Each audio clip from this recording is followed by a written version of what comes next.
Hello and welcome everybody to another Pioneer Masters Draft. I'm Paul Cheon, and today we are sitting at rank number 155. Sadly, Foundations Draft is no longer available, so the only format that I can play on Arena right now is Pioneer Masters and Duskmorn Quick Draft. But personally, I'm not a huge fan of Quick Draft. I might fire one off if all of you want me to do it. But for now, I think I'm just going to stick to regular Pioneer Masters Draft, noting that next week we will have the return of actual Premier Duskmorn Draft, which I will probably fire off just because I had a lot of fun drafting that set. And of course, we are still waiting for the release of Ether Drift. But today, it is more Pioneer Masters. Now, before we head into this draft, I just wanted to say that this video is brought to you by TCGplayer.com. Check out TCGplayer.com for all your TCG singles and sealed product needs. Whether you need to buy some singles or sealed product, make sure you check them out and click that affiliate link in the description below. Additionally, check out HeavyPlay.com for premium Magic the Gathering supplies and accessories. If you want top-of-the-line deck boxes, playmats, sleeves, dice boxes, and more, go to HeavyPlay.com/paulcheon for 10% off your first order. All right, I've been drafting a lot of aggro recently, but I'm also interested in some control. But of course, we will let the packs dictate where we go. Okay, new pack, what do we have? All right, Bring to Light is certainly not something that I'm all that interested in. This is more of a constructed card. I think second time opening this. Fellstinger is fantastic. Good in a control deck, good in a mid-range deck. There's plenty of fodder to sacrifice. You'll always find something, Pilgrim's Eye, a Thopter token, or whatever. But this card is just awesome. 3 mana for a 3/2 Death Touch creature with Exploit. And then if you exploit, you can draw 2 cards and lose 2 life. I've also used this to just kill my opponents, which is great. Other consideration here, really this pack is pretty weak outside of the Fellstinger. Ghirapur Gearcrafter is the second best card in my opinion out of this pack. And then things fall off hard. Kiora's Follower, I guess, if you're doing blue-green gates. Or gates with a blue-green base. But right now, I'm going to take a pretty easy Fellstinger out of this pack. And that leaves us open to blue-black, Grixis, black-red, anything, honestly. Black X, rather. All right, moving on to pack number 2. Rare is missing out of this pack. A lot of solid uncommons here. Silumgar Sorcerer is great. Zulapur Cutthroat is really nice. Bloodtithe Harvester is phenomenal and probably going to be my pick. At common, we have basically Treasure Cruise and then a bunch of just okay cards. Compulsory Rest, Devour Flesh are fine, but not insane. They're playable, basically, and then Dragon Mantle is good if you're an aggressive deck, but nothing really comes close, in my opinion, to the power level of the Bloodtithe Harvester. This card is just ridiculous. One of the best uncommons in the entire set. If it wasn't for the Harvester, I would probably consider the Silumgar Sorcerer, but I'm going to take the Harvester here. Gates Ablaze. That's really interesting. I mean, third pick Gates Ablaze. There are a handful of gate cards that make me go into gates. Gates Ablaze might be one of them. But there's also a Wild Slash in the pack, right? Because Gates Ablaze, you take this card and then you go into the multicolor Gates deck, and this card is just phenomenal. 3 red cards in this pack that I all like. With this start, I mean, you can go either direction, and if Wild Slash wasn't in this pack, I think I would have taken Gates Ablaze, but I just feel like this is just such a good start to just a black-red deck that I think I'd rather just have the Wild Slash here because this is a far more risky pick. And then you take this, and then let's say Gates is not available, then all of a sudden you just lost a pick, whereas I have a premium card here in the Wild Slash, and I can still end up drafting a control deck. I can just end up drafting like a Grixis control deck, for example. So I'm going to take Wild Slash over Gates Ablaze there, but had I wanted to move into Gates, of course I could have taken the Gates Ablaze out of that pack. And then of course, if that was the case in this pack, I'd probably take something like a Selesnya Guildgate here. Moving into pack number 4, if I'm looking to draft a control deck, Devour Flesh is just such a mediocre removal spell. I'll play it, but I don't really put a high priority on it, and I don't want to take it that high. Like I mentioned before, Grixis is something that I'm interested in, and Philogy Archaeologist is fantastic. Doesn't work perfectly with the mana that we have, but as long as we prioritize the Grixis Guildgates with some Pilgrim's Eyes, you can make it work. And notably, among top drafters, Grixis Control is one of the highest win rate archetypes in the format. So I'm going to take the Archaeologist here and see where things go from there. Another gate here had I taken... I'm just going to keep mentioning every time I pass a gate here, just because, of course, it feels bad. This pack is quite weak. There's a Salundi Vision and a Gateway Plaza as considerations. I really dislike Gateway Plaza. Just the fact that you take the turn off. It's so rough. I think I would rather just take a Salundi Vision here. You know, I don't mind picking this up, especially if I'm looking to draft a more of a Grixis or Dimir control deck. Really not much out of this pack. Balagad Recovery and some other guild gates here as well. But let's just take Salundi Vision. You will usually have enough spells when you do try to draft this style of deck. Now we have the choice between Jwari Disruption and a Salundi Vision. Pretty weak pack overall. Another gate. But I think I will take the Disruption here. Just gives us another cheap thing to play early. And ooh, Dreadbore. Pick 7. I feel like this card goes around far later than it should. Do people not realize it's the best common in the set? I just keep seeing this 7th or 8th pick. I know it's black-red, but still, it's such a good card. Gust of Wind, also a solid card. Honor Hydra is fine. Another gate. But I will take the Dreadbore out of this pack. Here, what do we take? Well, probably just going to take an Undead Butler here. Just a solid creature. If I can pick up enough creatures, self-mill is nice because when you do draft the Grixis colors, or if we just stay black-red, we could, of course, end up any direction. But if we, whatever you do, you just get a lot of value out of this card, and then it just helps you with your delve as well. Oh, Dimir Guildgate 9th pick. Yes, please. Nothing here that's that great. The Humble Defector can be really cool if you have an instant way to sacrifice the Defector, because what you can do is tap, ability on the stack, sack it. So if you play like 2 or 3 Nantuko Husks, then the Humble Defector gets much better, but I am slamming this Dimir Guildgate. And wow, Silumgar Sorcerer tabled. I mean, that's got to be some kind of sign. I don't really care about Devour Flesh or Read the Bones here. I'm going to take this and... you know, it does look like Dimir might be where we need to be. That's a pretty late Silumgar Sorcerer. Double blue is kind of hard if you are doing the Grixis control thing, but I do feel like it's still worth. We have some good fodder here as well. We can certainly just probably look to maybe splash the red here and start with a blue-black base, especially with this being a double blue card. Quicken, I don't think I'm ever going to play. I'll take the Cloudfin Raptor in case we end up with more of a somehow like a weird aggressive control deck or aggressive Grixis deck, but I really don't see that happening here. It does feel like blue is somewhat open. Gust of Wind there as well. Certainly not looking like a Cloudfin Raptor deck here. So, all right. This is a nice shell. Lots of spells. Lots of cards I'm reasonably happy with. Undead Butler, maybe not so much if I don't have a high creature count. But our spell count's looking pretty decent. Especially with the spell lands. Moving into this pack, there's a Storm Chaser Mage, there's a Consider, and a Disciple of Phoenix. I think it's a little too early for Disciple, and if we do end up with a deck with kind of a lower number of creatures, I don't know how much I want Fall of the Hammer.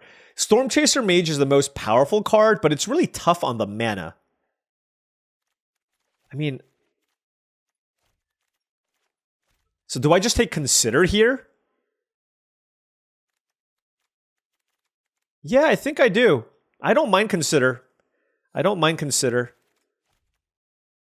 It's always going to make the deck, right? It's always going to make the deck. It fills up a graveyard for whatever delve card you pick up. It's just a really solid card overall. Moving on to pick number 2 here. Anything in the Grixis colors that we're interested? Well, there's 2 that stand out to me. There's Gearper Gearcrafter, which is just a really solid creature. We have several things that want to exploit as well, which is pretty nice. But the mana needs to work, right? The mana needs to work, and it might be kind of difficult. There's Undead Butler as well. Do I want to take that? If I end up with enough creatures, it can be good. I guess red didn't seem super duper open, so maybe red is the color that I'm looking to splash, and if that's the case, I want to be more of a blue-black base. And if I want to be more of a blue-black base, then I think I'm actually just going to take the Pilgrim's Eye here, just because I do want to splash at least the Dreadbore. So let's take the Pilgrim's Eye and set up for a 3-color deck here if possible. Moving on to pack number 3, Witch's Mark is good in more aggressive decks. If I was more black-red, I would consider that. Cruel Revival is pretty interesting. I do have an Undead Butler here, but no other zombies to get back. There's also a Possessed Scob, and I actually think I'm just going to take a Possessed Scob here. It's the first copy of that card. I always like to have the first copy of the Scob in these types of decks, and we do have a good number of spells to get back here. Moving on to pick number 4, I'm going to take Dimir Guildgate. Mana is going to be the thing that I'm really going to be focusing on here. Certainly can't take Scourge of Valkis here, just too hard to cast, and I don't think I want to be doing Cloudfin Raptor things if I'm going to be a Grixis base here. And move on. Oh, Obnixilus's Cruelty, pick 5. Yes, yes, yes. Another Witch's Mark, which is really powerful. Philagy Archaeologist,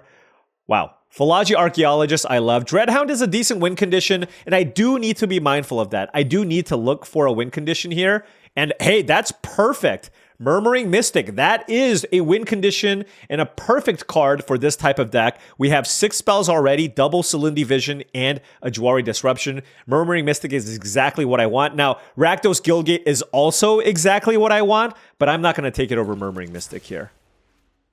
All right, moving on to pick number 7. I think I'm pretty good on spell lands. I think I'm just going to take another Pilgrim's Eye here. Just make sure my mana is rock solid. This is the type of deck that wants to just keep hitting its land drops. We'll take Treasure Cruise here. Very, very happy about that. That's a really late gear per gear crafter. But I think given how this draft is going, I kind of want to touch red, and I don't want to go all in on red. I'll take a Disciple of Phoenix. If my mana works, this card is totally fine. And then now I'll take an Undead Butler to go into our deck here. We have 11 creatures, so it actually feels like a totally fine card to play in this deck if we need. So, you know, when we have cards like Possessed Scob as well, Self-Mill is obviously very strong. And then we have cards like Silumgar Sorcerer and the Fellstinger to be able to sacrifice these 2 mana creatures. So I do think it plays a nice role in this style of deck. Here, there is another Devour Flesh. I don't really think I like Steam Augury very much, so I'll just take the Devour Flesh, although if I can avoid it, I will choose not to play it. Wild Slash also not the best card on the splash. Supernatural Stamina, sure. Noting that this is actually not a great combo with Undead Butler. I found that out the hard way. Ooh, there you go. It's a random, large, beefy monster to win the game with, and we do need that, so I'll probably play the Dreadhound. Look, I need some way to win the game, right? And it's not going to be Opal Lake Gatekeepers. All right, moving on to pack 3, pick 1. There's a Goblin Rabblemaster, which is phenomenal if you're a red aggressive deck. But you know what else is phenomenal? Ultimate Price. One of the best removal spells in the entire format. If we're lucky, we'll table Evolving Wilds, but this pack's kind of weak. So if I can table Guildgate or Evolving Wilds, I would be ecstatic. But I'm happy enough with that Ultimate Price here. Moving on to here. Hey, you know, this is a great win condition. This is not really a Gift of Orzhova deck, I don't think. I think I'm more interested in just having counterspells and kind of playing the control game. I don't really like Soul Flare very much. I just don't think this is the Delve card that I want. I don't have like a million flyers or anything either. I think this is just I'm just reasonably happy with Scatter to the Winds in this type of deck. Especially when the games go long, it just gives me a fantastic way to spend all my mana. Dinrova Horde, that's exactly what I wanted. I know everybody's going to be looking at the Thassa. This is not really a Thassa deck. You need to be really, really heavy blue. You know, a Cloudfin Raptor deck with Nightveil Specters and such is where you want to play the Thassa, but Dinrova Horror is just literally the perfect type of creature that I want for this style of deck. So very, very happy about that. Moving on here, probably just taking the Archaeomancer here. Nothing else really for us. No lands. I would love to pick up another Guildgate for our colors, but hey, double Dimir Guildgate and double Pilgrim's Eye isn't too bad. There's a Rimrock Knight, but obviously that's not something that we're interested in here. So let's just take the Archaeomancer here. I don't love this card just because it's just, the body is just so irrelevant, right? It's just so weak. So, yeah, I mean, I'm not sure. Here, wow. Bloodtide Harvester, pick 5. That's wild. I mean, I'm going to take it. Like, I'm going to play the Dreadbores. This card is still just really good. You know, it's just solid at any point in the game. It's better, obviously, in the late game, but there's, you know, if there was a good Dimir card, I might consider taking that, but consider is just okay. So I will just take the Bloodtide Harvester here. And now we have this pack. There's a Jessian Thief and a Gateway Plaza. I mean, this seems like a pretty good deck for Jessian Thief, so why don't we take that? Fell Stinger pick 7 is insane. This pack is nuts. There's a Consider, a Pilgrim's Eye, and another Possessed Scob, but I will take the Fell Stinger here. awesome with the double Pilgrim's Eye, double Butler Archaeologist shenanigans we have going on here. Let's take a look. 14 creatures. Yeah, the Butler is totally fine here. Now we have an interesting choice between Gurmag Angler and Izzet Gilgit. I think I have enough ways to win, and I think my mana is far more important. I'm going to take this Izzet Gilgit here over the Gurmag Angler. Like, I really want to be able to play this Bloodtithe Harvester, so I think taking the Gilgit's really, really important and being able to do it. Oh, and there it is! I really wanted this Gilgit to table. Very, very happy about that. I think, like I said, I feel like with this suite of creatures, I'm probably fine, especially because I can get some of these creatures back with the Butler and the Scob, and picking up that second Gilgit to be able to play the Dreadbore and a double Harvester is great. Shipbreaker Kraken is just okay, in my opinion, and I am very, very happy that we were able to pick up the Gilgates. Here we have Scob versus Baleful Eidolon. I guess I'll take Scob, but probably not going to play it. Cloudfin Raptor, damn. I mean, this is not really a Mizium skin deck. All right. Well, the thing is, this is already just plenty of playables.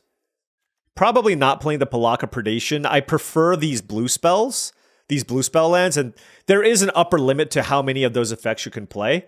And I think we have 7 lands that come into play tapped, which is a lot. So I don't want to play anything more beyond what we have here. So this is looking pretty solid here. 2, 4, 5, 6, 7. This is probably an 18 land deck with these spell lands, right? And then I also have the 2 Pilgrim's Eyes, so gonna have no shortage of mana sources. So if we go 5, oh my, last pick Possessed Scob? I mean, Dimir was the color to be. That was a combination. Too bad we didn't get any like Tomebound Liches or anything, but our sideboard has currently an Archaeomancer, double Devour Flesh, and Disciple of Phoenix. Let's take a look here at our color situation. I imagine we don't need this many mountains. 4 red sources plus 2 Pilgrim's Eye gives us 6 red sources. 10, 12, 14, 16. This is 19 lands as well. What's our black situation? 6, 7, 8 black sources. That seems fine. And then 4, 5, 6, 7, 8, 9, 10, 11 blue sources. Can probably shave 1 island here and play this configuration because this gives us 10 blue, 4 red, 8 black.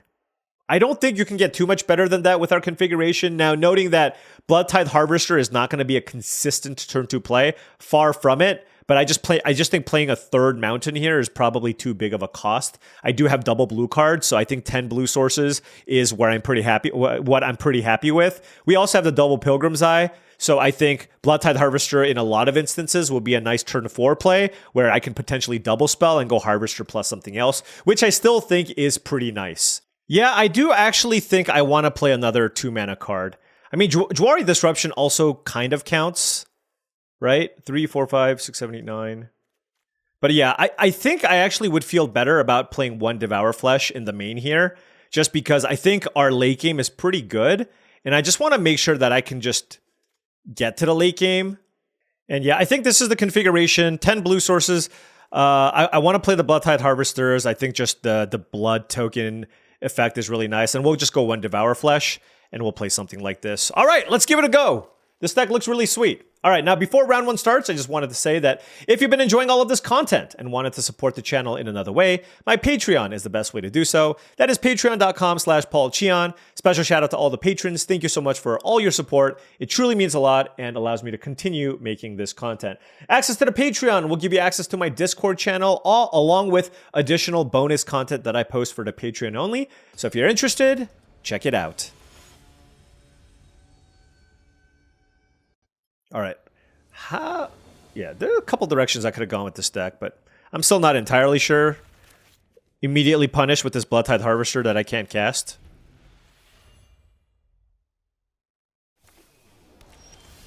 All right, let's go Archaeologist, I think. And we will take Ultimate Price. Okay. Also, with all the self-mill that I have, I do like playing 2 mountains at least in this deck. Certainly helps. Let's play Undead Butler. Okay.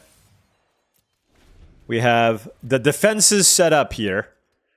And we do have a creature to get back in the Possessed Scob. Cruel Revival would have... Well, you know what's weird about Cruel Revival in this format? All these zombies when you use them, Possess Scob, they all get exiled. So it's not ideal.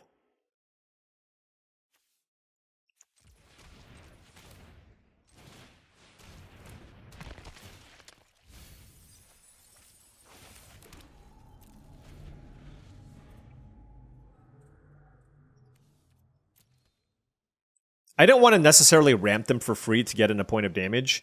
And I guess getting back to Possess Scob isn't too bad, though. So I can do that next turn. Oh, no. Guild Summit's, like, not what I want to see here. Man, they're playing Guild Summit and the Plateau? Whew. The greed is real. All right, let's attack. I don't think they want to give me Possess Scob, but... Guess what? I'm getting Possess Scob back no matter what.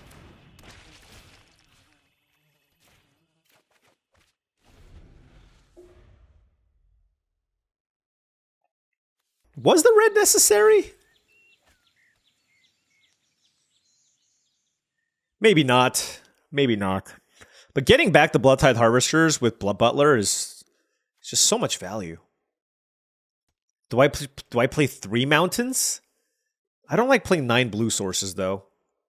But I guess if my thought process is 9 blue sources with 2 Pilgrim's Eyes, like, you're not looking to scatter to the wind and Silumgar Sorcerer that often on turn 3. So maybe I can go to 9 blue sources and play an extra mountain just to make this a more realistic thing I can play earlier. Gust of Wind on Undead Butler, okay. Fell Stinger, what a good draw. What a good draw.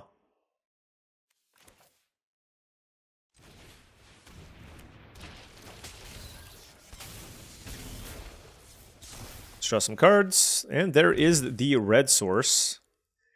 I don't really want to trade Possess Scob for a Halo Scarab, though, I will say. What's in my graveyard? Archaeologist and Bloodtithe Harvester. I guess I'll attack with the Butler. And then we can just go ahead and play the Bloodtithe Harvester. I mean, this is a pretty formidable board. Obviously, Gates Ablaze would be quite good here. We still have a bunch of cards in hand, and we do get something back, but... Okay, Din Rover Horror is fantastic. I wonder what they're bouncing. Like, all... oh. You know, that actually makes the most sense, because if you look at my board, it's like... Yeah. If you look at my board, you're like, what do you get? Or, yeah. I mean, I need a second blue, so I gotta keep the Dimir Guildgate here. Oh, there's our blue source. I can't ultimate price this, sadly. I could attack with Undead Butler. Because what I can do is attack with Undead Butler. If they block with Dinrova Horror, I can play the other Bloodtithe Harvester and then sack it to finish off the Dinrova Horror. Which does not seem bad. This deck, I gotta be careful. I can, like, deck myself.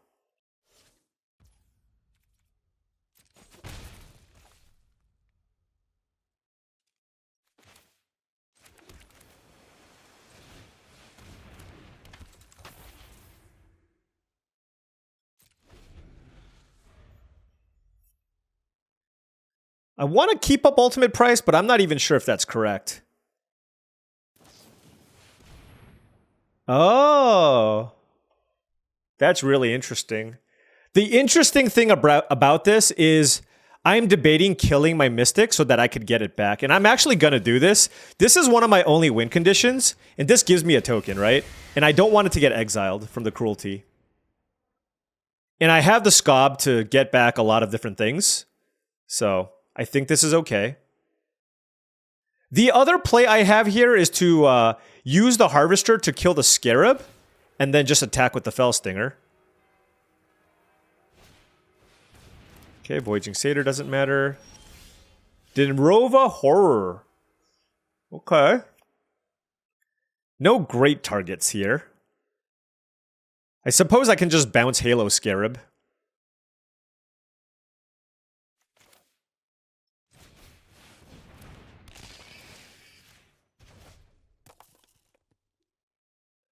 Also, I'm not sure if I should play this blood or I should play this land, but I think I will.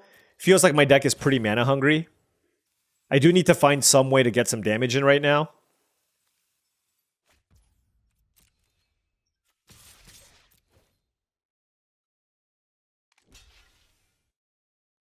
Another line I have is next turn I can go Scob and just get back the Harvester.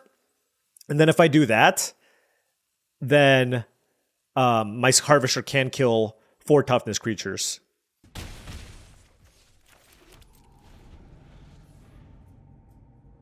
Alright, so we have the better board here, but they have the Guild Summit and they have been drawing lots and lots of cards, so, you know, obviously all of it just depends on what they play. Then Rover Horror, sure. Let's discard the Butler. Treasure Cruise is very, very interesting. I have 14 cards left. And I don't really care about getting back any of these other creatures, so I think I'm just going to start with Treasure Cruise here. Well, actually, I can also possess Scob and get back my Murmuring Mystic. No, I'm just going to Treasure Cruise. 1, 2, 3, 4, 5, 6, 7.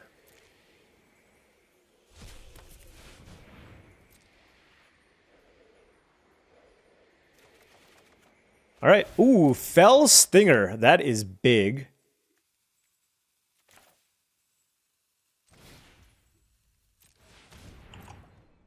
Yeah, I think I'm just getting back the other Harvester.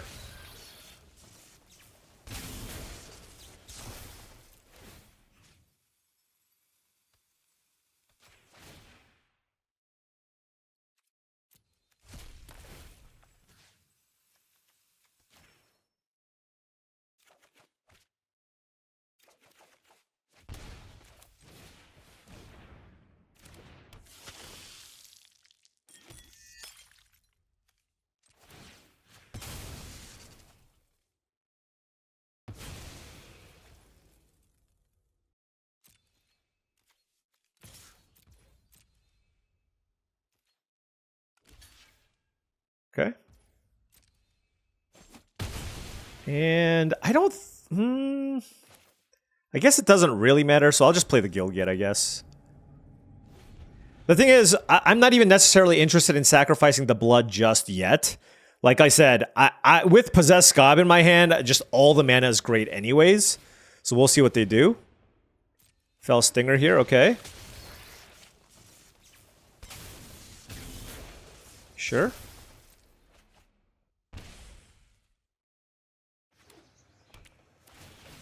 Okay. 4, 5, okay. Well, I think now I just attack with everything, right? Just get their life total super low. I mean, obviously it depends on what else that they can have. They have a lot of mana available too, so obviously I gotta be careful. Pilgrim's Eye is actually very interesting. Let's play Pilgrim's Eye.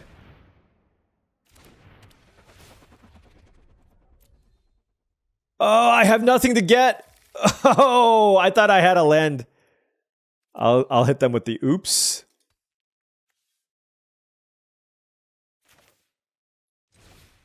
Let's bounce that.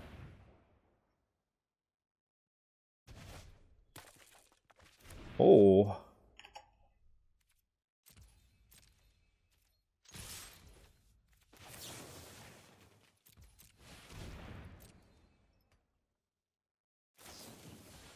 Sure.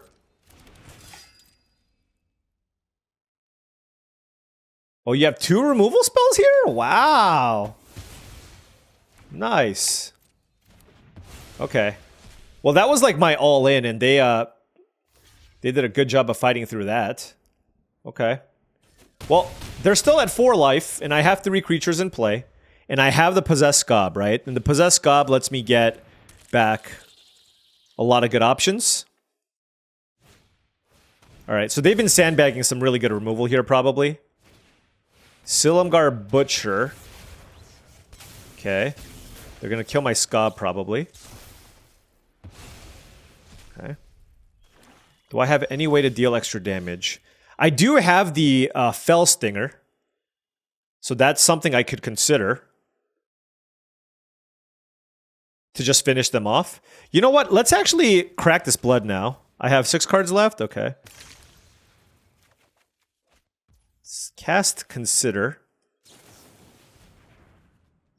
That's exactly what I was looking for.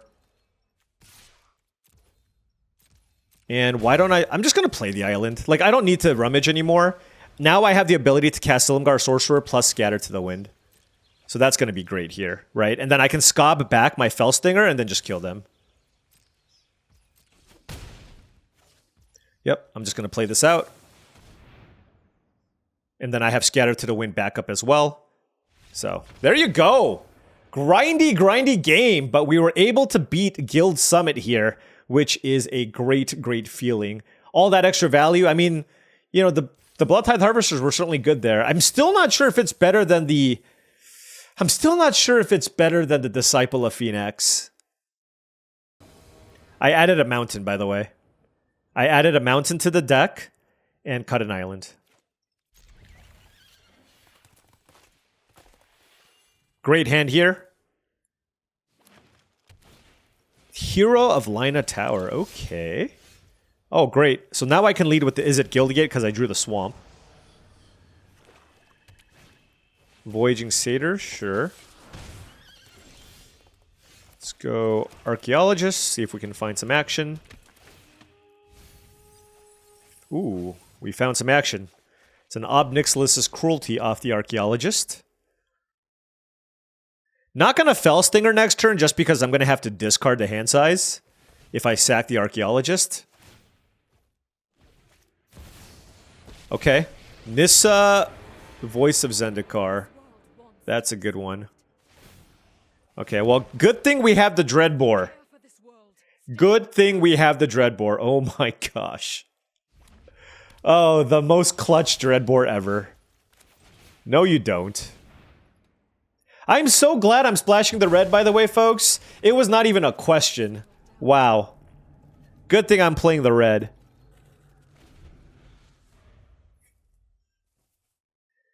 Our hand is really solid here. It just has the ability to just grind through everything.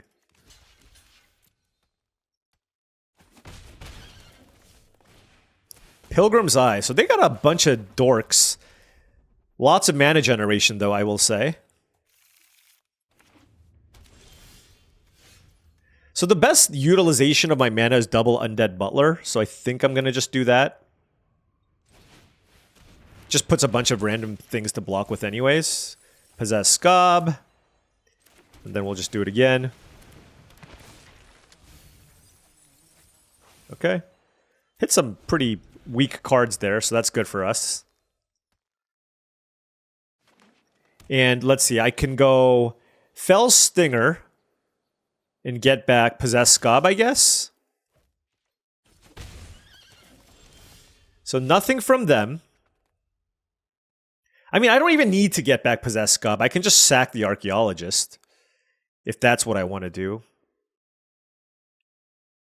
I don't know. It's kind of close.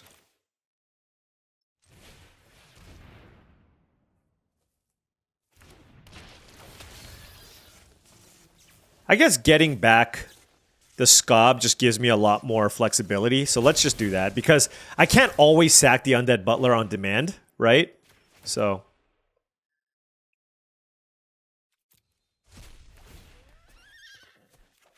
look at all this value. Undead Butler. So nice. Alright. We'll play the Harvester as well. We're just so much value. Now, we don't have any more self-mill stuff, so that's fine. But like we're just up so many cards, right? Fellstinger value, Archaeologist value, Undead Butler value. As long as we can sacrifice things, we are looking great. I can just play Pilgrim's Eyes and get islands, right? Even that kind of gets you cards. 2 cards in hand for the opponent. Nyx Weaver is the play. And they can get something back with the Nyx Weaver. Probably the Nissa, Voice of Zendikar. And that is really tough because they can just put a counter on all their things, right? And that is not something that I have a great answer for. Yeah, definitely not a great thing I have an answer for. Gonna attack with Fellstinger.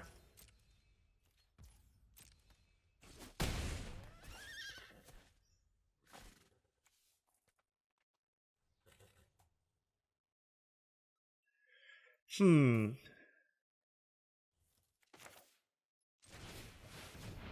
just getting back the Dreadbore.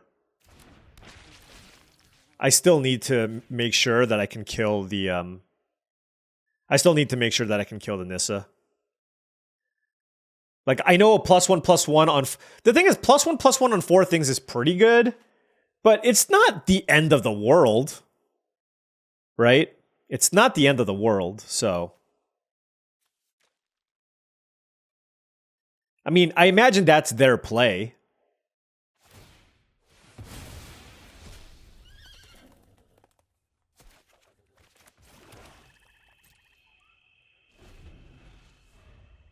But we have blockers. I mean, they're not even going to get in for that much damage, to be honest. 2 cards in hand for the opponent. If they play Nissa, they're almost certainly going to +1/+1 counter their whole team. Given that they didn't play a creature here, that last card in their hand is not a creature. Yep, put a counter on everything you control. I must cleanse this corrupted land. Sure.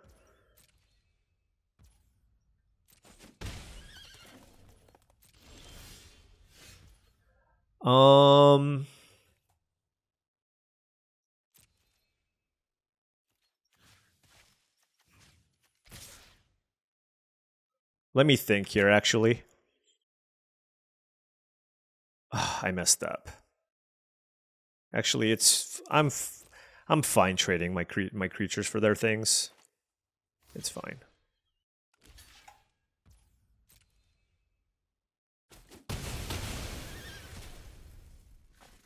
Because I want to go... I can still go Murmuring... Because the thing I could have cast... Yeah, whatever. I'm just going to go Murmuring Mystic Dreadbore. That's still fine. I did all I could. So what can the Butler get back? Another Fellstinger or a Blood Tithe Harvester here. We can use the blood to rummage and find something else. They know we have the Obnixilus's Cruelty. Swift Warkite? What can you get back? Hero of Lina Tower, okay. Wow. Alright. Fair enough. Fair enough. Let's kill this now, before any shenanigans occur.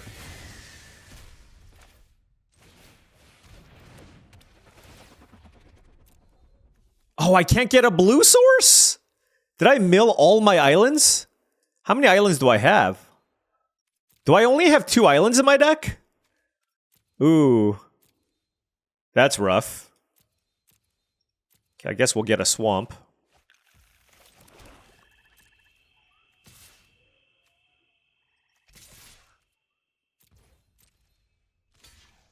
Get in for every point of damage that we can, right? I'll double block the Pilgrim's Eye here if they attack me. Courier's Briefcase doesn't do too much on this board. I don't really like the Briefcase unless I'm playing like if I can realistically activate it, then I'll play it. You know what I mean? But here, I just don't care too much for it at all. Okay. Do I have I don't have great attacks here. I can play the Pilgrim's Eye, but I kind of want to be able to scatter to the wind and animate a land. So I think I'm just going to pass. Animate a swamp, probably. Gust of Wind is really interesting. You know what's actually funny? I think the correct thing to do with this... Oh, I do have another blue sword. Is actually to bounce Pilgrim's Eye. Because now it's just a 1/1, right? And I can actually attack.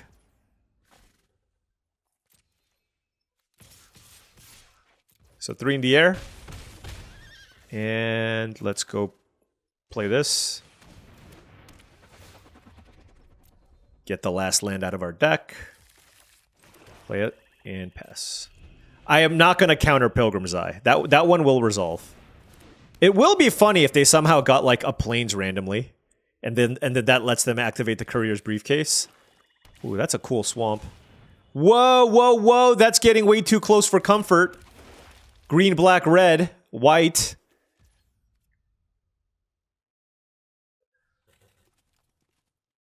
What can I get back if I kill my undead butler? Fell Stinger? Don't think I need to worry about that. All right.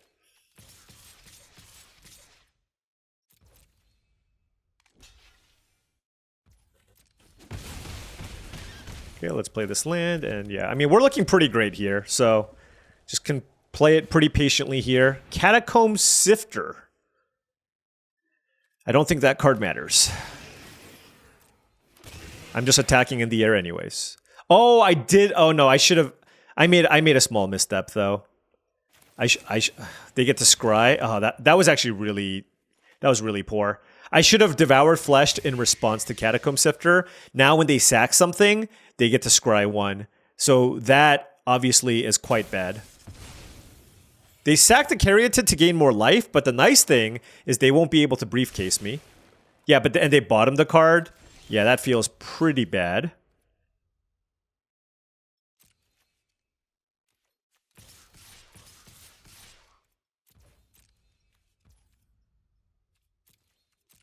But how many? I have 6 cards left in my deck.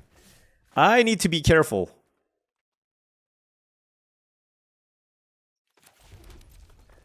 I'm just gonna relax. I'm gonna chill because I can use the Fell Stinger to kill them.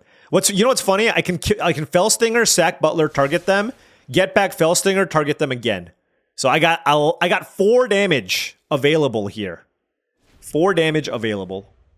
Last card. What you got? I am ready to counter it.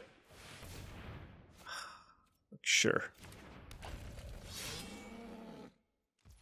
All right. This will also get it done. All right. Got the Viridian Champ down with our nice, very nice control deck. And we're now in the top 64. So we are slowly but surely climbing the ranks here. Made another small adjustment. -1 Silindi Vision, +1 Island. We already have a bunch of tap lands anyways. And I like the fact that Jwari Disruption is something that I can cast on turn 2. All right. Opponent on the play. Well, the extra mountain means that we have a couple of early plays. This hand is a little bit clunky, but I have faith because I have Devour Flesh and Blood Tithe Harvester as early options. Ooh, Dimir Guildgate was perfect. And that means that not only can I kill something with the Harvester or trade, I can then use the blood to filter and try to find land. So, I mean, this is why this card is just busted.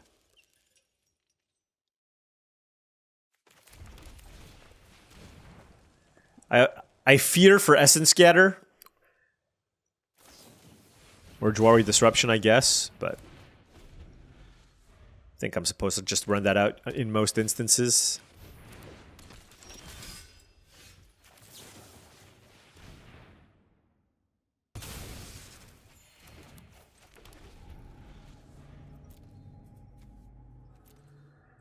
All right, we were able to slow things down just a little bit here, and that's amazing that they turn 4, they didn't play anything, unless they have a Thunderclap Wyvern. Nope, nothing. I'm going to definitely save the Sorcerer here for a creature if they play it. If not, then I'm just going to run out Consider. If it's a land, do I want it? I don't think so. I have a 5th land already, so okay, good. I mean, our hand is ridiculous. And, like, my opponent's playing blue-white. If they want to play the long control game, I'm going to have a pretty big edge in most instances. Although Triplicate Spirits is literally the perfect card here, just because I have a removal spell for creatures and ultimate price, and I cannot counter it. Kind of unlucky. I guess we can deal with one of the tokens here. Got a Mizium Skin out of their hand. We have an ultimate price for most creatures as long as it's not... What is happening? Oh my gosh. I thought I was good, and now I don't feel very good at all.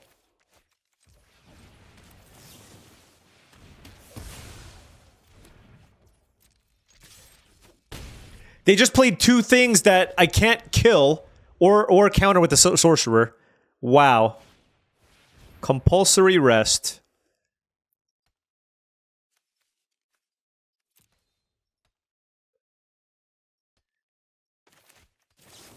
I don't think they have a creature. They would have played a creature on turn 4, I think. I was wrong.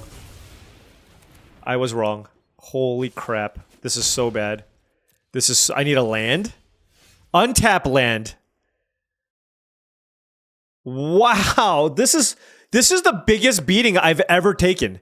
I don't even... Okay. Just the way that things sequenced out was just so bad for us. Yeah, we missed there too. Holy crap. Okay. You know what? Good beats. Good beats. Like, I couldn't ultimate price this anyways. And, you know, Dictate of Heliod's an amazing rare. And this is one of those instances where just the way things lined up was just so poor for us. Yeah, it's like... You look at my hand 2 minutes ago and you go, how can I lose this game? That's how. Triplicate Spirits, which can't be Silumgar Sorcerer, into Dictate of Heliod. That is how I can lose the game. It's okay. It happens. The thing is, I felt like the only way... I felt like I needed that Denrova Horror in play to put some pressure on my opponent to try to race that flyer, which is why I countered it. And the fact that they had a Thunderclap Wyvern, which presumably they drew, just obviously was the ultimate punishment, right? Man, that was a brutal way to lose, though. I will say that was about as bad as it gets. Man. All right, opponent on the play. We have turn 2 Undead Butler into Pilgrim's Eye, potentially. We'll see. Maybe I just don't play the Butler. I mean, a lot of it just depends on what they play. They started with an island, so we'll see if they're a control deck or a flyer deck, tempo deck. Looks like they're... Nope, it's a control deck. That's fine.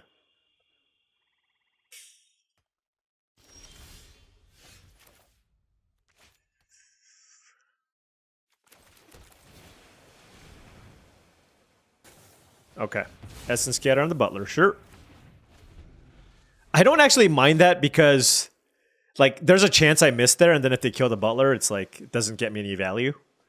And obviously, the Essence Scatter an Undead Butler.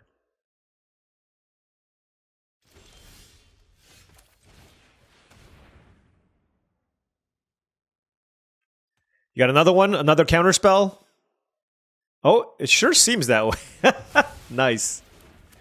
All right. Fair enough. Hey, you know, all these creatures are 2-for-1s, and honestly, if you're a control deck, if you don't want to get 2-for-1, you just have to counter them.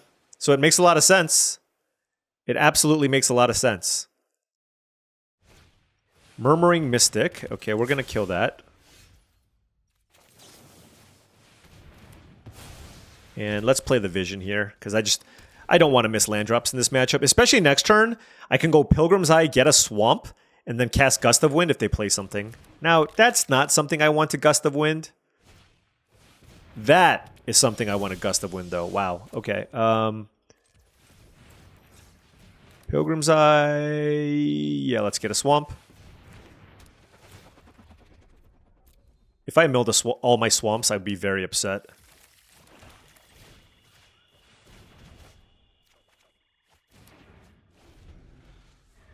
They missed a land drop, so it's pretty unlikely that they're going to be able to Angel me again. I guess if they play Consider plus Angel, that would do it. Or land drop, 2-drop plus Angel. Although I can't imagine the Angel being particularly strong in Dimir. I really love it in Blue-Red, though. In Blue-Red, it's awesome because you have Rimrock Knights and just way more 1-mana red plays that lets you play this as on turn 4 with a double spell. I think that's where it's really at its best, Blue-Red. So next turn we can go what? Like Bloodtithe Harvester and keep up Counterspell? Seems pretty good.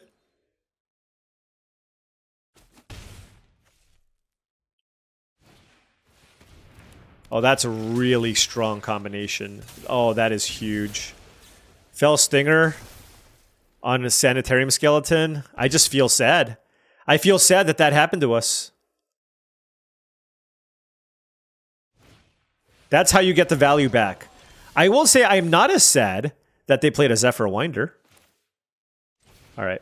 We're going to go Blood Tithe Harvester here, trades with the Fell Stinger, and then I want to just keep up counter magic. Our hand is still loaded. It's still extremely strong against kind of what they have right now. Now, if they want to kill my Blood Tithe Harvester, I'm probably going to counter it. I just feel like the way that I lose is just somehow they tempo me out or something. Because if the Fell Stinger gets a free attack in, it's kind of rough for me, right? Although it'll depend, because we know they have the Angel. So if they play like an Ob Nixilis's Cruelty, then maybe we just let it resolve. Because we need to run out the Sorcerer to counter the Angel. I assume the Stinger attacks... The Winder attacks is kind of crazy to me. You want to trade your Winder for my Pilgrim's Eye? Okay. Supernatural Stamina, I guess? Whatever it is, I think I need to let it resolve. Okay. I can still Silumgar Sorcerer the Illusory Angel. Okay. Did they play a land this turn? I don't remember. Anyways, I'm not countering the skeleton regardless of what they do, so... Oh, they just returned it to their hand, so next turn they can set up the double spell, which makes sense. Denrova Horror, that's really good. Dimir Gilgate is also a fine draw. So we have Treasure Cruise here, which I think I want to cast for 2 mana and exile 6 things. Sure.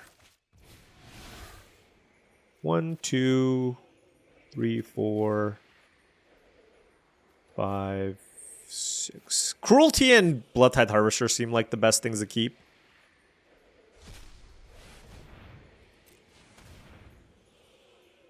They don't even have cancel mana up, so... Cancel as in Scatter to the Winds or Void Shatter. Is Void Shatter even still can you still Void Shatter right now? I don't even know. Alright, well, let's play our tap land and pass for the turn.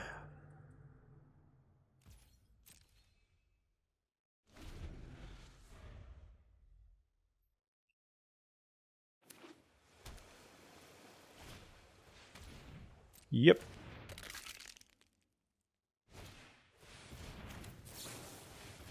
Oh, you know what's awkward? If they kill my Sorcerer, this doesn't work, right?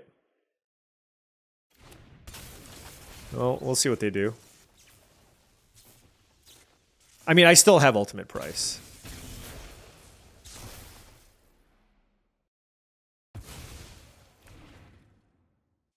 Now I'm just hoping they don't have a Treasure Cruise. Okay, that's big. Them not having a Treasure Cruise there is very, very big. All right, now I'll go Blood Tithe Harvester. I don't have anything to bounce with the Denrova Horror. And I will still play a land here. I have 5 blue sources, so I don't think I need any more blue, although I have 3 black sources. I don't know. It's kind of close. Just like which land I play, because I'm likely looting the other one. Did I have Essence Scatter number 3? Sure seems that way.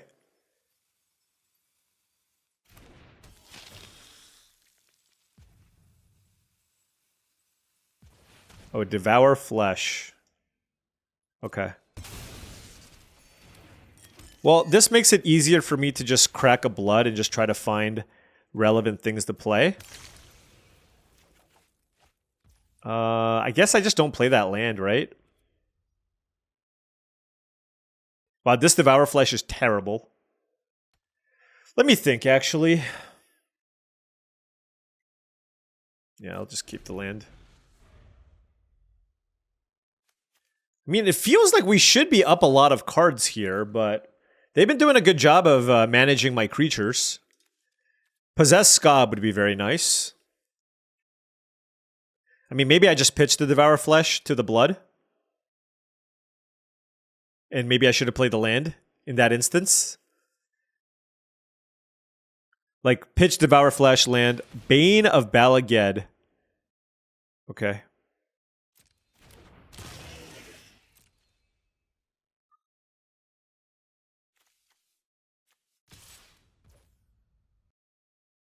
All right, we'll take it.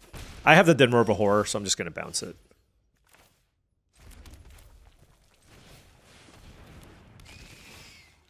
And they're going to replay it. They're going to replay it. And my plan then is to ultimate price the skeleton and then devour flesh this. They're going to discard the other card, obviously. It looks like the other card's also really good. If they're tanking like this, maybe it's a removal spell. Nightveil Spectre. Okay.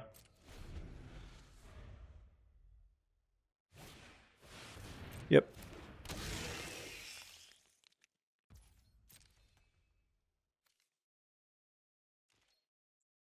Wow. Having to ultimate price a Sanitarium skeleton feels bad. Alright, what do I have? 14 cards left? Ultimate price that.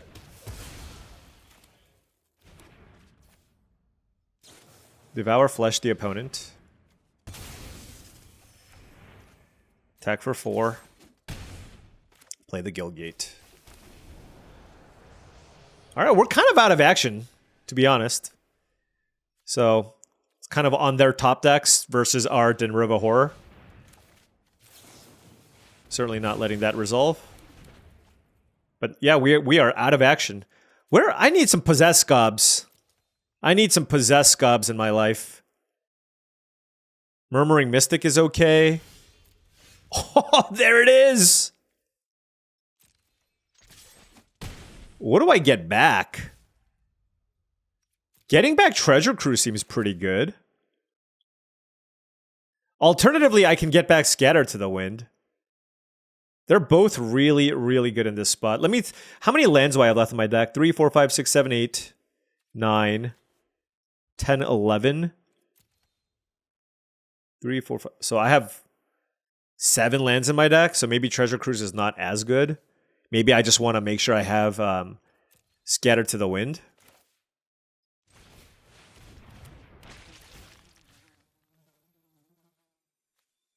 Yeah, I'll just keep Scatter to the Wind.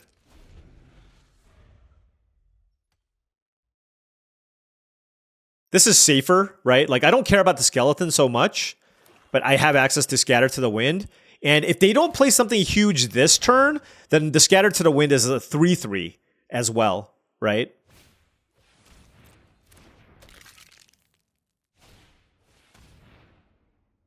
Wow. A second Sanitarium skeleton? Nobody plays around a second Sanitarium skeleton. Oh gosh, that's annoying. That's just so annoying. Wow.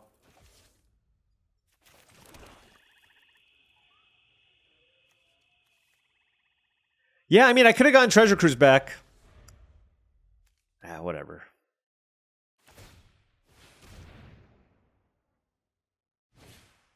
It just means I can't attack them, that's all. Like, I don't want to Scatter to the Winds a skeleton. That seems terrible. And I'm going to keep attacking just to basically tax them for 1 mana next turn. And the thing is, I'm not attacking with the Scob because they can double block. Let's play Pilgrim's Eye. Hey, that's a way to get in some damage.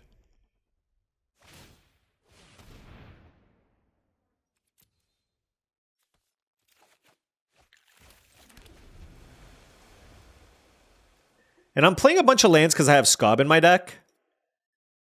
I have another Scob in my deck, rather.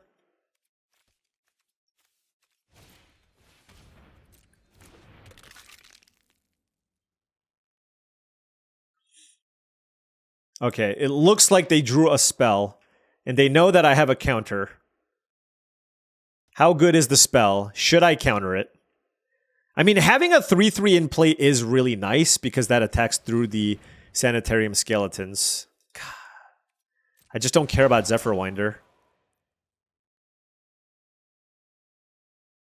Oh, they can block with everything, can't they? Yeah, so I just don't attack with the Horror. Yeah.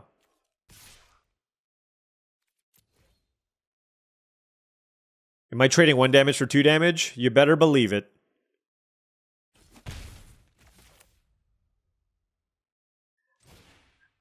I'm going to keep a land in my hand for Jwari Disruption.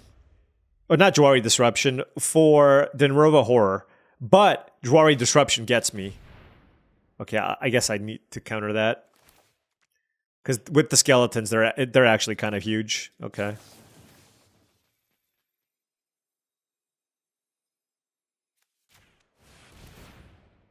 Also, it makes a flyer.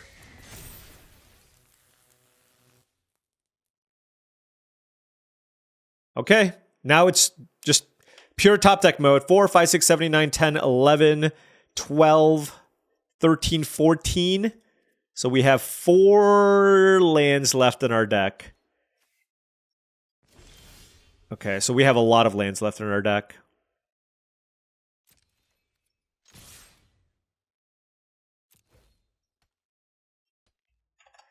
I just need to be super aggressive at this point. And the Murmuring Mystic, it's a 1/5, so they can't even block to kill it, so...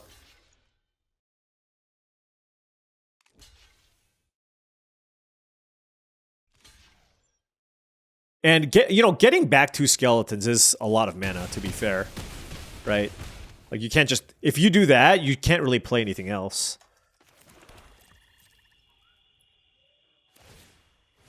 Yeah, like right now, they can only get back the 1.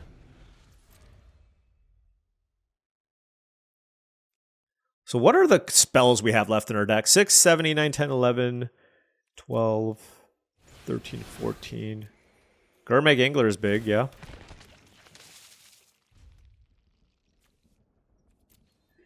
3, 4, 5. Okay.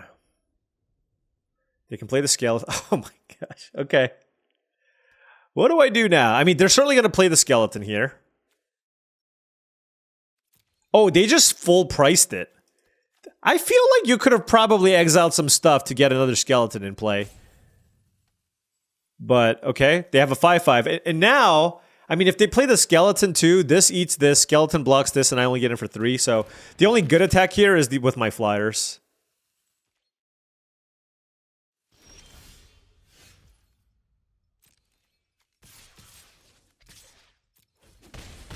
Two at a time.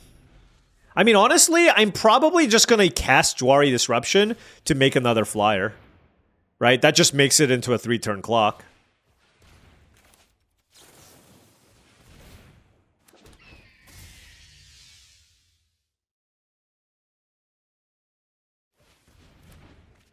I think at this stage in the game, it's just so unlikely for me to get them with the Jwari Disruption, so...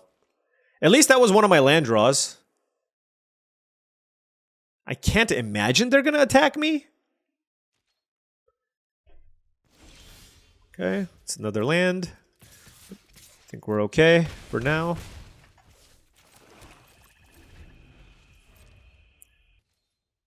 Alright, we have, I think... we have 6 spells, 1 is a land, and the rest are spells. We have Possessed Skob, we use the Silumgar Sorcerer, we have Dreadbore. Dreadbore is also a card that's in our deck. Philology Archaeologist, that would be a bad thing to play. I will not play the Philology Archaeologist, unless I know for sure I'm going to win that turn. Or I have no cards left in my deck. Gift of Orzhova would be terrible. If they put that on their angler, I just lose. I would need to draw the Dreadbore. Then I would probably play the Philology Archaeologist. Okay. Baleful Eidolon, but they didn't bestow. So yeah, my ground creatures are not doing anything. Speak of the Devil.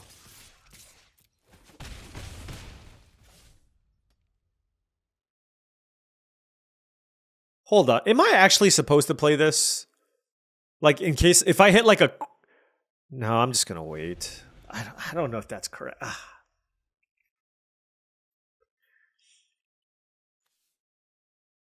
just gonna force them to have something here. And then, if the landscape changes, I can win. Alright, there we go. Long, long game. That was a grindy one. We are... What? I mean, this is what happens when you draft a control deck, though. Games tend to go a little longer. It's gonna be a lot of editing. A lot of editing. All right, 3 and 1 on the play here. Yeah, I'm certainly keeping this. We have all of our colors, so and cheap things to play. So those are all very, very good things.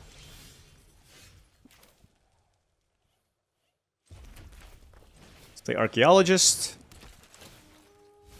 Find a spell. Yes, sir. Ultimate Price. Very, very good spell to find. I mean, the alternative was to keep up the Jwari Disruption, but I figured there's a decent chance. I mean, this is still the early phase of the game. There's a decent chance I can still get my opponent with the Disruption early on, so. No real pressure to do anything too crazy right now. Obviously going to be firing off the Disruption on basically anything. But the thing is, the Archaeologist does a great job of blocking the Apparition. And they can't even go too crazy because they know I have the Ultimate Price. So they can't go too crazy with the combat tricks either. And if they have a creature, they're probably going to play one of their weaker creatures, noting that I have the Ultimate Price, right? Huh. Well, I don't want them to rummage, so yeah, I guess we just Ultimate Price. I mean, they knew that I had this, so they're obviously playing to something else. Wow, Devour Flesh.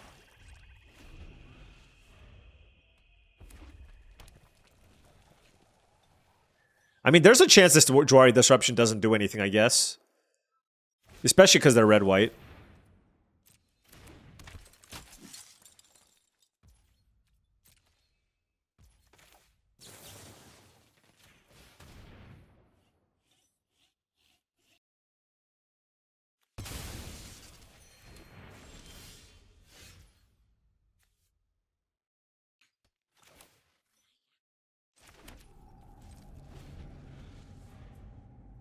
I don't know. Maybe I should have held that Devour Flesh. I don't know. Their hand is probably just all combat tricks. That is my guess. If I scatter, I'm going to target a swamp. We will let Witch's Mark resolve. Discarding Fall the Hammer, sure. Well, this is a really good chance for me to Jwari Disruption something. Darn. It didn't work.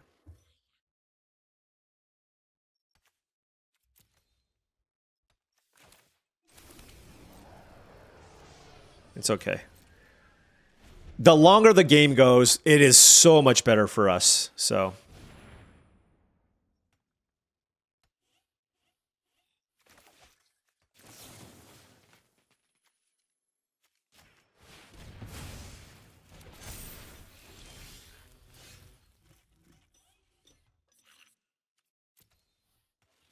What do I want to do?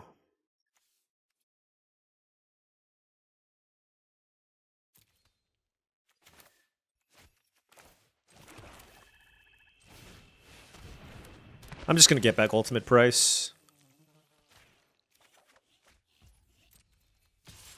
So the reason why I'm doing this is just to make sure that I have pressure. I could have cast Treasure Cruise, but I just feel like this Treasure Cruise is still going to be very good. And this just puts a 3-2 in play and just makes things a lot more difficult.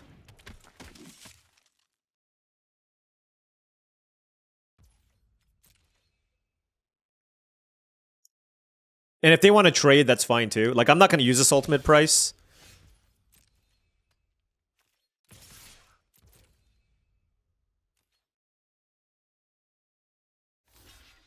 Sure.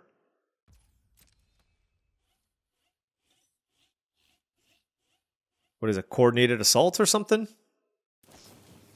Oh, Draconic Roar. Okay, we'll Disruption that.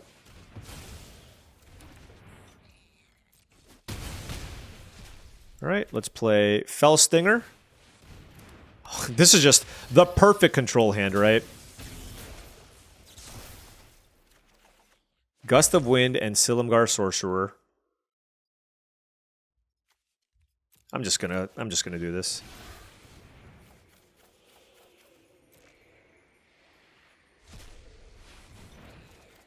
Whoo, look at that hand. Look at that hand. It is beautiful. barring a planeswalker, it's going to be really hard. Yeah, they're just like, yeah, they have no shot. Like, you just need to have a really fast start with some combat tricks. If you get to this point in the game and I'm still sitting at 16 life and I properly constructed my deck, it's going to be super tough. All right, 4-1. All right, playing against rank 55 gamers. So my guess is they're going to... Well, you know what? We'll see what they do. I bet they have a slow deck. But who knows? Palak, okay. Okay. Let's go Philology Archaeologist. And yeah, I'll take Cylinder Vision. It was like a Pilgrim's Eye.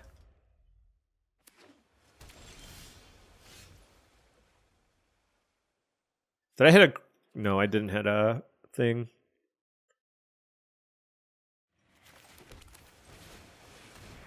Alright. Pilgrim's Eye, just keep the card flow going, right? Keep the card flow going.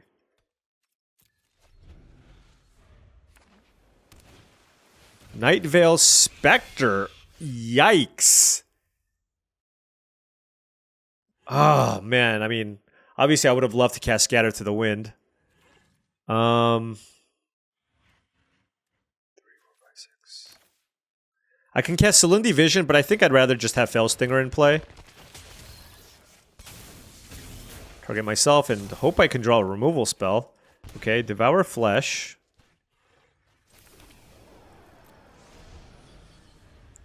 Probably blocking the Night Veil Spectre here. And I hope they don't play another creature. That would be the disaster scenario. Okay. They played another creature. Disaster scenario. We are now in the disaster scenario.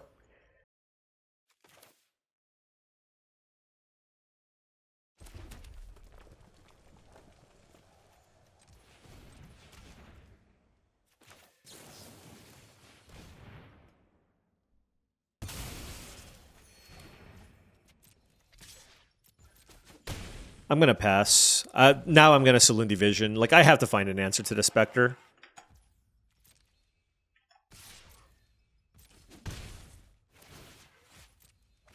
They hit a land. Okay.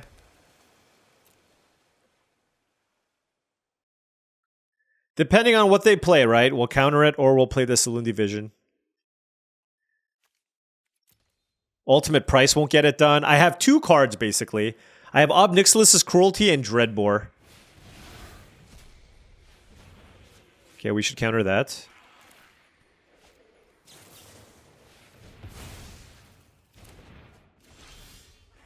Okay. What did I say? Ob Nixilis' Cruelty?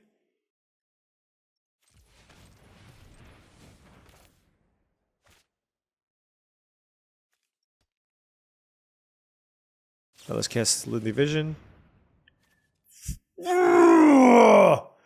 Ultimate Price. Okay, let's consider. Can still find it. Murmuring Mystic. I don't want that right now. I really need to kill this thing. Didn't find it. Let's play Bloodtithe Harvester. Man.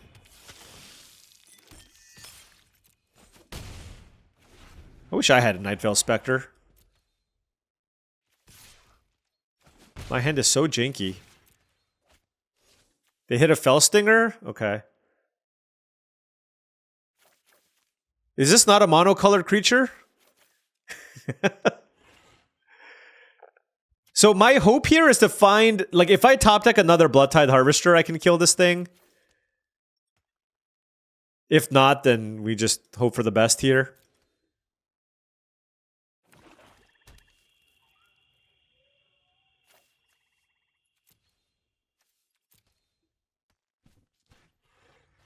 Like, here's my thing. Like, if I don't find it, do I just...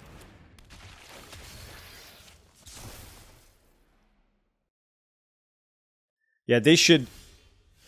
Yeah, this is rough.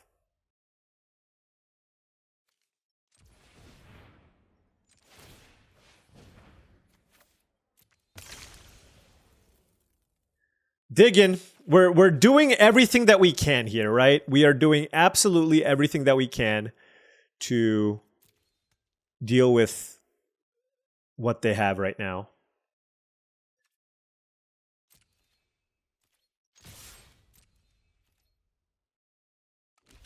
I have the ultimate price, but I really need to just play the Scob this turn, so...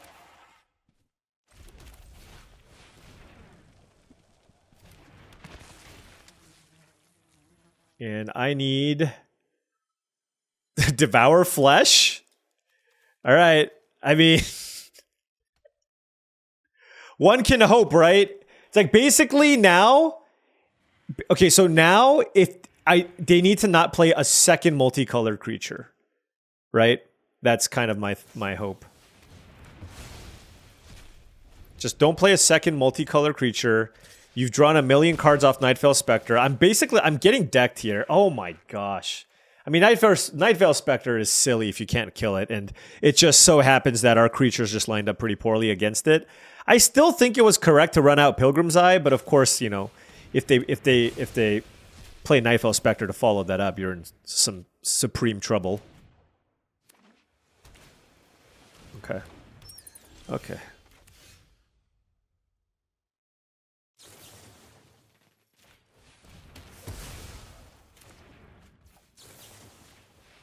We got it off the battlefield. That's all that matters. That's all that... I have 10 cards left in my deck. This Undead Butler is a little dicey. What can I get back? Murmuring Mystic, I guess. Murmuring Mystic, I guess. Possess... No! They're getting back the Spectre. Okay. Well, we can kill it one last time. Well?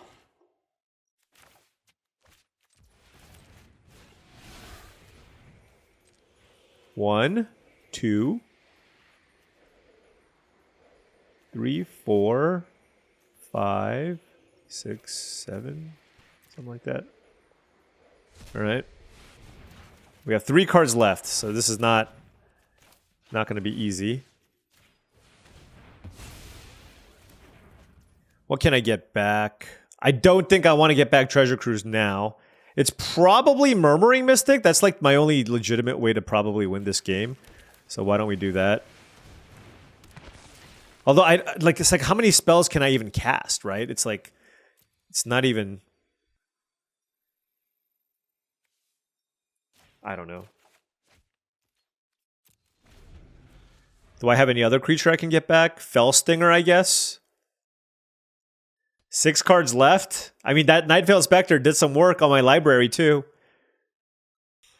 I wonder if 40 is not the correct number to play in my deck, right? Just because I have so much self-mill. Like, should I play 42 or 43? It's not crazy. All right. I'm pretty sure we're going to lose this game. We just don't have enough cards left in our library, and they just cast Treasure Cruise into Sight Beyond Sight. So this seems like it's going to be difficult.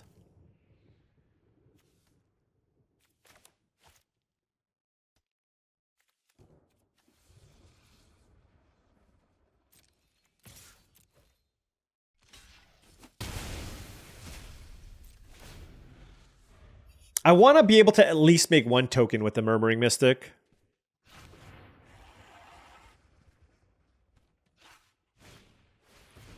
Okay, Philology Archaeologist.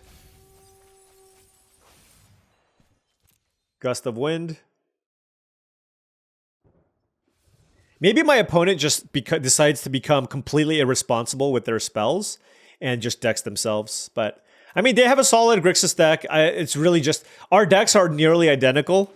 It's just, you know, obviously they got to get basically 3 cards off of the... they got to basically draw 3 cards. Or 4 cards off Nightveil Spectre, and that's obviously just going to get it done.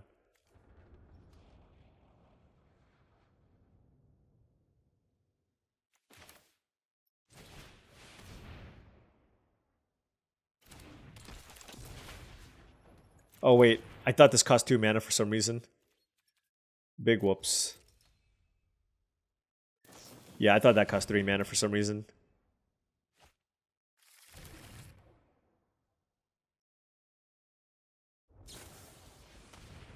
Okay, Draconic Roar. Yeah, I mean, their deck's great. It's just a solid Grixis control deck. I feel like this is actually quite a close matchup. If like if the two of us just battled each other a bunch, I think this would be a very close matchup. Yeah, that's basically destroy target undead butler.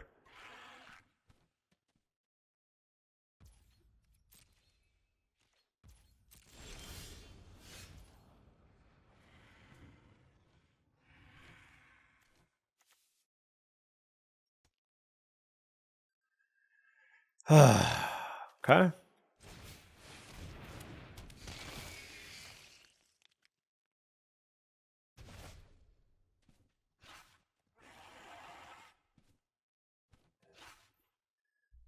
They're at 17 life. Can the horror...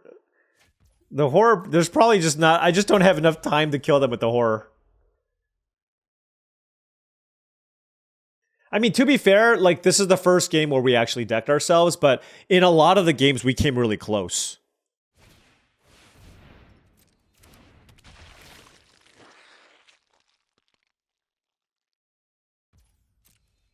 Man, yeah, their deck is great.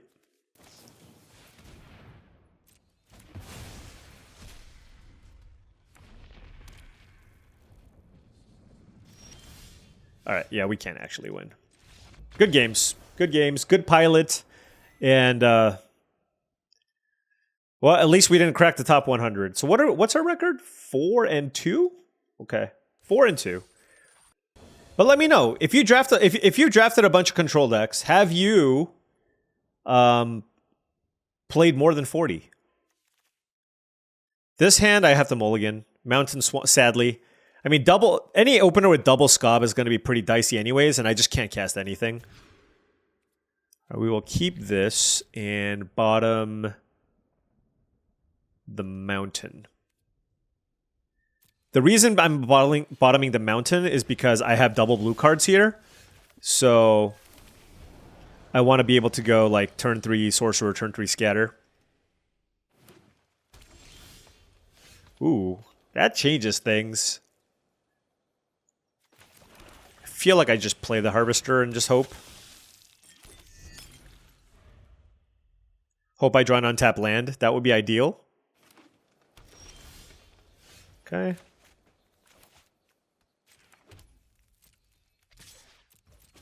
I hope they don't play a Boon Satyr. Okay, good.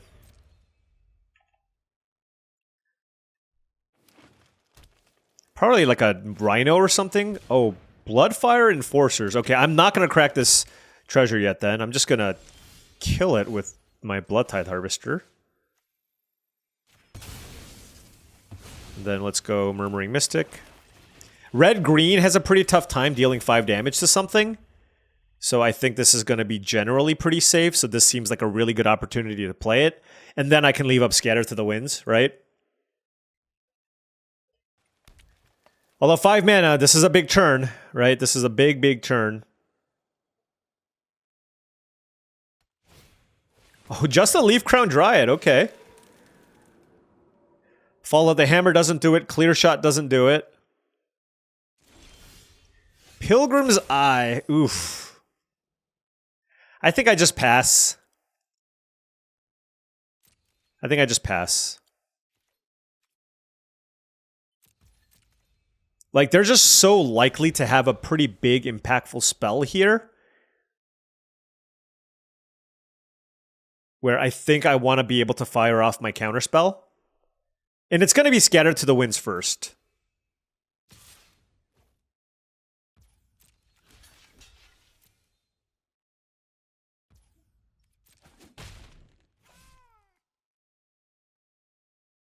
I mean, I guess now they can go Draconic Roar or something.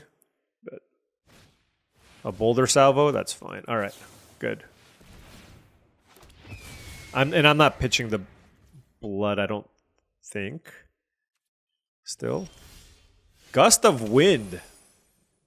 Oh, that's big. Yeah, so now, yeah, so I think this is an this is probably the turn where I should just play the Pilgrim's Eye. And I'm just going to go get an island. And then I will play the island, and then I'll Gust of Wind as well, just to get another token too and draw a card. Yeah, that was good. Great turn for us there. Made a token, drew a card. They have no board. We have 3 flyers. They have the Leaf Crown Dryad, but if they decide to run that out to have reach creatures, I can still just Enrova Horror. Additionally, I can also just Fell Stinger the Pilgrim's Eye and just keep up Silumgar Sorcerer. That's also something I can do. So we'll see what they have lined up for us. I mean, they have 4 cards in hand still, so maybe I save the Enrova Horror and just kind of piecemeal this, right?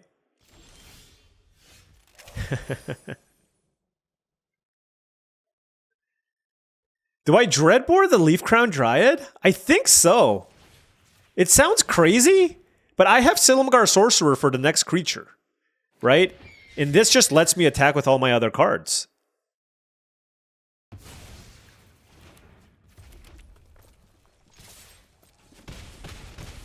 Yeah, and then I'm just going to pass and keep up the Sorcerer in case they play another reach creature or something else big.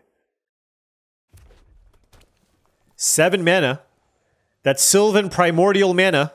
Or a Stormbreath Dragon. They got the double red. Is that still legal? It sure is legal. It sure is legal. Wow. I cannot believe I called a mythic rare in their hand. Yeah, you know. Yeah, you know. Just casually calling out mythic rares in our opponent's hands. Yeah, Stormbreath Dragon, why not? Okay. So we have 5 wins, so we profited gems, and this deck was certainly very, very fun to play. And let's hope to go 2 more. Alrighty, on the play here, certainly a good hand. Let's go Swamp.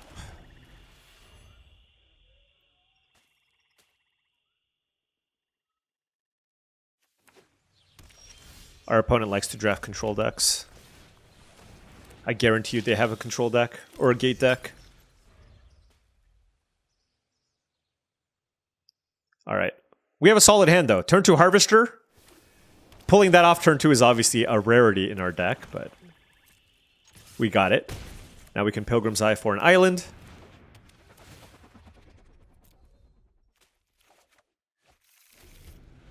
I can go Philology Archaeologist plus Dreadbore next turn into Fellstinger the Archaeologist. That seems like a nice sequence of things to do. Swift Reckoning, sure. Yep. It's tech.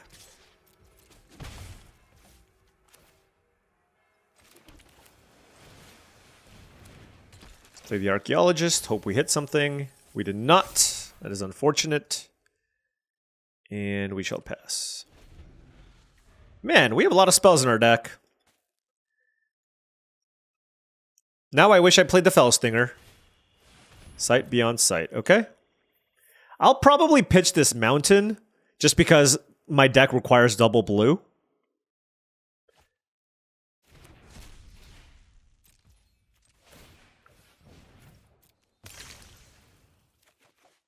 Okay, a lot of gates.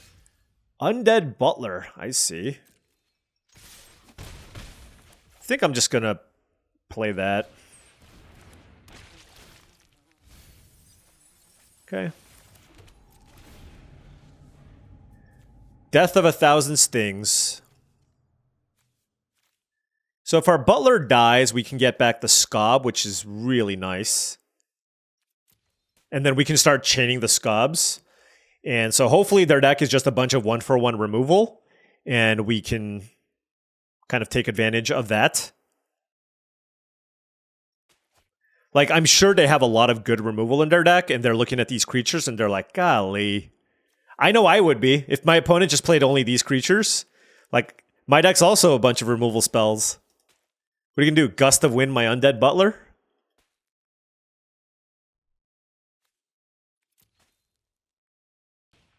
Tomebound Lich, alright.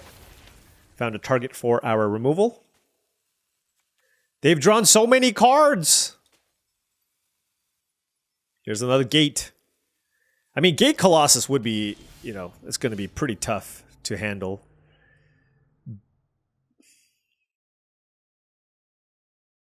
But given my mana situation, I think I still have to Dreadbore. Yeah, I still need to Dreadbore here so that I can get damage through and then play the Fell Stinger. As much as I want to play the Cruelty.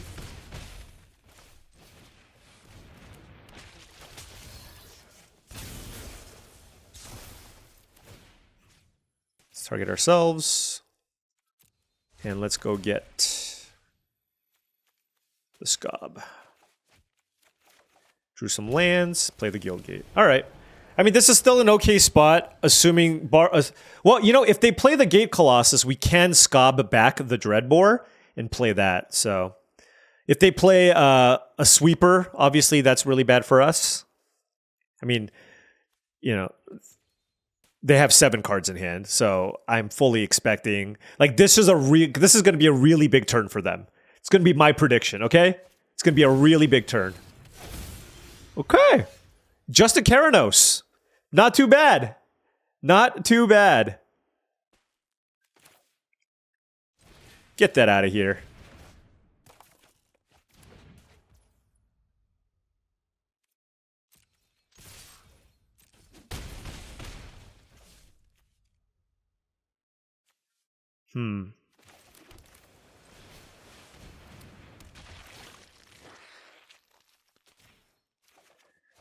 This is like mystical teachings for mystical teachings. Scob for Scob.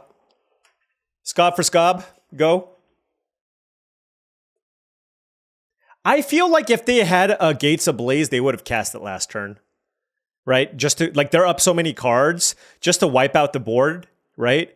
So I just think it's really unlikely that they have Gates Ablaze. And now it's just like, if they have a bunch of hand removal spells, it's not even that bad, given what I have here, so... We even have the answer to a Chromanticore. If they just play Keranos, they die. I hope their hand is just like 2 more card draw spells. Like a Treasure Cruise and a Gust of Wind. Or something. Archway Angel would be annoying. They would gain, what, 8 life, go to 14? I guess I can still kill it and then keep up Counterspell. Darksteel Ingot? Okay, so this is a double removal spell turn. Fair enough. Yep. I mean, I told you it was going to be a big turn, right? Told you it was going to be a big turn. Now I got to figure out what I want to do. Like, I'm just going to pass.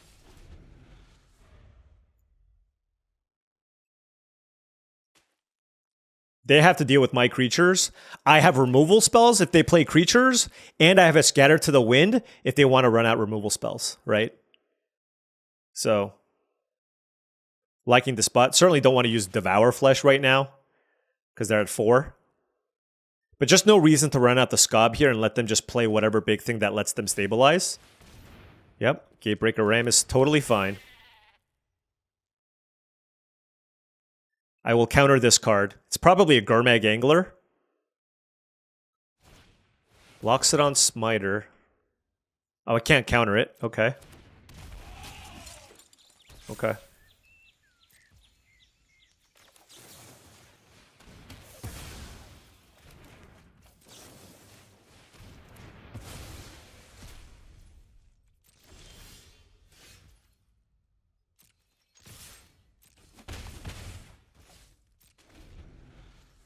And that should be game.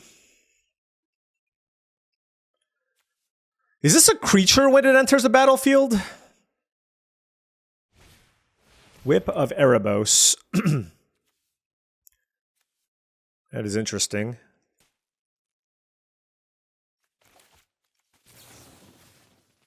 Let's target a swamp.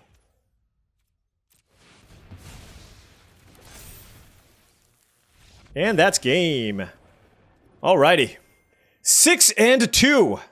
6-2. One more to go for the trophy. Man, this one has been a marathon. It's been fun. I like playing control decks. It's really, really fun. But the matches do go way longer. Alrighty. 6-2 playing for the trophy. 3 swamps. Consider Murmuring Mystic, Bloodtithe Harvester, and Ob Nixilis' Cruelty. God. I have a lot of lands in my deck. I'm going to keep this. I have so many lands and mana sources. Like, the fact that I have 3 lands in my hand. Okay, that's great. Obviously, I can't play Bloodtithe Harvester, but... And they have a nice curvaceous start here. I don't want Salinity Vision. Possess Skob is the draw for us.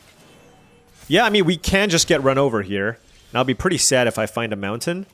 Okay, so... Nothing to play on turn 2. But hopefully, like, if they go Drag Mangler, it's probably just over.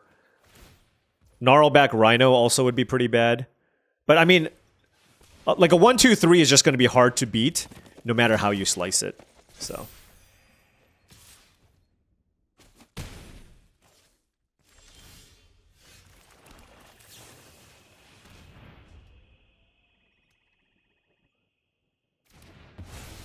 I don't want any shenanigans there. Oh, of course. Pelucranos. I mean, that was a good curve. That was a good curve, and, you know, there's not much we can do from that spot. I guess we just run out the Mystic here and hope we can find another remove. Like, what am I going to do? Not kill the Experiment one that can potentially grow? Like, if they played a Pelucranos, I still have to kill the 1-drop, so... Just a beautiful curve from the opponent. And if they kill my Murmuring Mystic, it's basically game over. Nope, not quite. Alright, we need a No, Dreadboard doesn't... Oh, Dreadboard does do it. Oh, gosh. That's terrible. Gosh,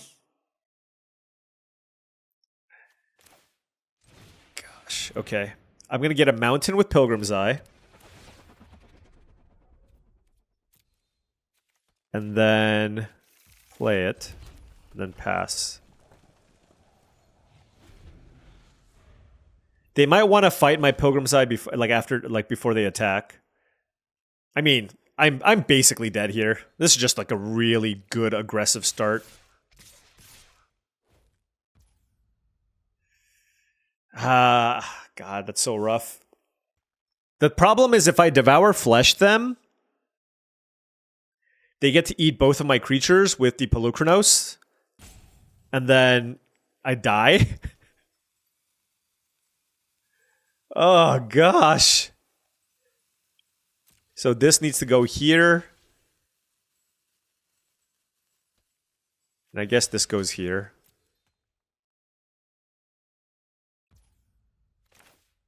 And then we'll target them. We'll do it now, after I blocked.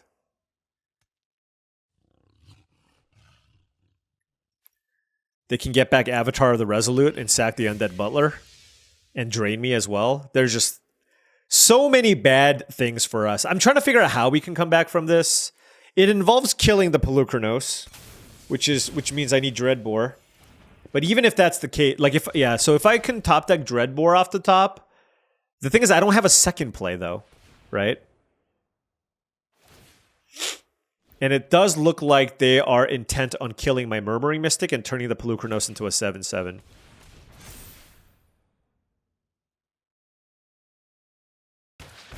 Yep. And that is a nothing burger. Possess, Skob, block. Okay. What does Possess Skob get back? Cruelty? I mean, the thing is, this thing is a 7/7. Alright. I will play my magic cards and hope for the best.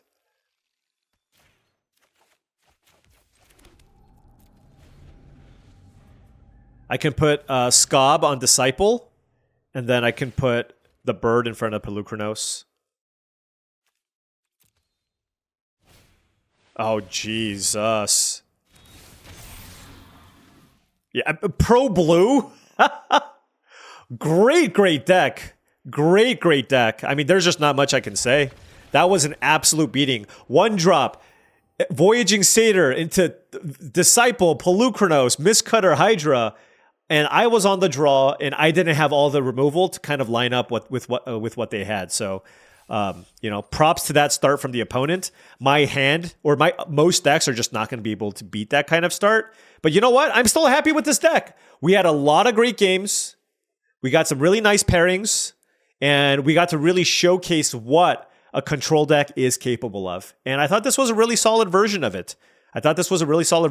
We had several removal spells, some counter magic. I really liked the fact that we took that scatter to the winds pretty early. Lots of recursion, lots of value. I mean, the heart of this deck, oftentimes, because you can, obviously you're going to prioritize removal and counters, but it's these 2-drops, right? They're 2-mana creatures that you can play that block, but then still give you value, right? Fill up your graveyard for delve. So I just feel like the Archaeologist especially is what's super important for this deck, because the blue-black decks are looking to do Possess Skob, Archaeomancer, Gurmag Angler, Treasure Cruise. Like, that's kind of like the package that you're trying to get to work. And so these 2-mana self-mill creatures are really, really important for that kind of deck. The Butlers are also really nice because oftentimes you're only going to have a handful of creatures to try to win the game with. In this deck, namely, we had the Murmuring Mystic and the Denrova Horror. So having more ways to get them back was huge. And then these creatures with the Fellstinger was really, really nice too. Because all of a sudden I have 2-drops that give me value when I play them.